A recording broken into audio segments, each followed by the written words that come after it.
अध्यक्ष महोदय, प्रश्न क्रमांक 5. अध्यक्ष महोदय, वितरित केल्याप्रमाणे. अध्यक्ष महोदय, या प्रश्नाचं उत्तर आम्ही लाडक्या बहिणीच्या बाबतीतला प्रश्न इथं केला होता. अनेक प्रश्न होते जे कंबाईन झाले होते. त्याच्यामध्ये एक प्रश्न होता, म्हणजे माझे तसे 3 प्रश्न आहेत. त्यातला पहिला प्रश्न असा आहे की आमच्या या माता भगिनींना तुम्ही जे लाडकी बहीण योजना दिलेली आहे ती योजना देण्यासाठी तुम्ही अंगणवाडी सेविकांचा वेळेचा वापर हा फॉर्म भरण्यासाठी तिथं केला होता आणि प्रोत्साहन म्हणून त्यांना तिथं 50 रुपये तुम्ही देणार होता. त्याचा आकडा हा तसं बघितलं तर तो तसा मोठा जातो.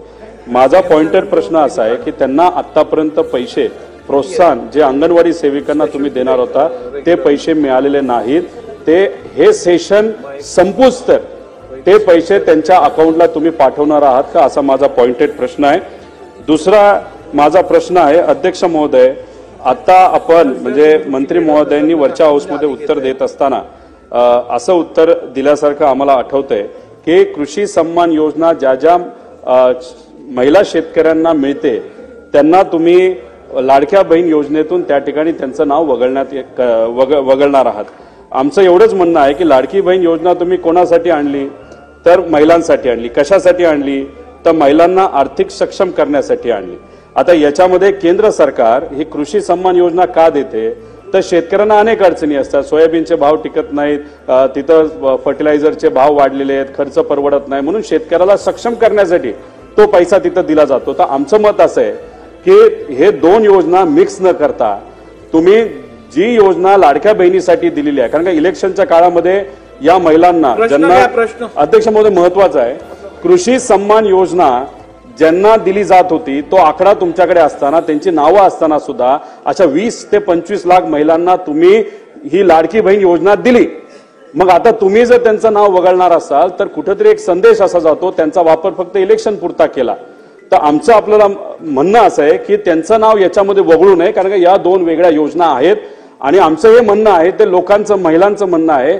तर माझा पॉइंटेड प्रश्न आहे की जी चर्चा आता सुरू आहे की 25 ते 25 लाख महिलांचं नाव हे जे वगळण्यात येणार आहे, ज्यांना कृषी सन्मान योजना मध्ये त्यांचं नाव होतं, त्यांचं नाव तुम्ही खरंच वगळणार आहात का ते तुम्ही वगळणार नाही, असा आमचा तिथं प्रश्न आहे.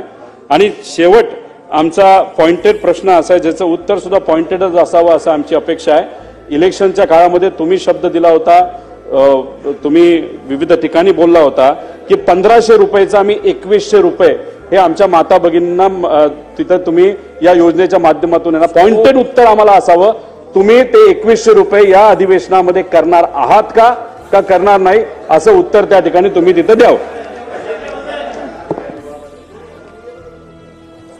अध्यक्ष महोदय, पहिला प्रश्न जो सन्माननीय सदस्य रोहितजींनी या ठिकाणी विचारला, आम्ही ज्या वेळेला मुख्यमंत्री माझी लाडकी बहीण ही योजना घोषित केली त्यावेळेला अंगणवाडी सेविका ज्या पात्र लाभार्थ्यांचे फॉर्म भरतील त्यांना त्या ठिकाणी या संदर्भातलं इन्सेंटिव्ह हे देण्यात येईल अशा पद्धतीची घोषणा केलेली होती. तरतूद ही त्या योजनेच्या अंतर्गत केली आणि जवळपास 31 कोटीपेक्षा अधिक जी इन्सेंटिव्हची रक्कम आहे ही प्रत्येक जिल्ह्याच्या महिला कार्यक्रम बालविकासचे जे जिल्हा कार्यक्रम अधिकारी आहेत त्यांच्या इथं जमा केलेली आहे आणि जवळपास 26 जिल्ह्यांपेक्षा अधिक त्या ठिकाणी जिल्ह्यांमधल्या ज्या अंगणवाडी सेविका आहेत यांच्या खात्यामध्ये ती जमा होण्याची सुरुवात सुद्धा झालेली आहे.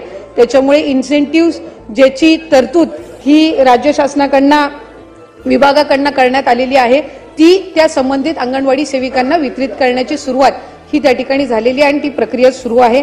या व्यतिरिक्त जो त्यांनी प्रश्न विचारला तो कृषी विभागाच्या नमो शेतकरी योजनेच्या संदर्भामध्ये आपण विचारला असेल.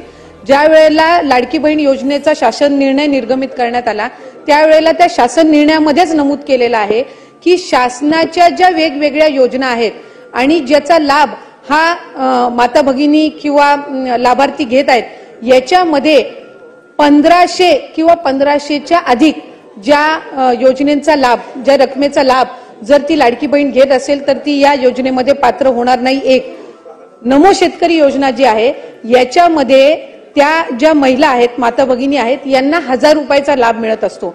त्याची जी वरची 500ची कॅपिंग आहे म्हणजे ती शासन निर्णयामध्ये सुरुवातीच्या नमूद केलेली आहे की किमान 1500चा लाभ हा शासनाचा प्रत्येक लाडक्या बहिणीपर्यंत पोहोचला पाहिजे आणि त्यानुसार नमो शेतकरी योजनेच्या ज्या लाभार्थी आहेत या साधारणपणे 5.5 ते 6 लाख आहेत.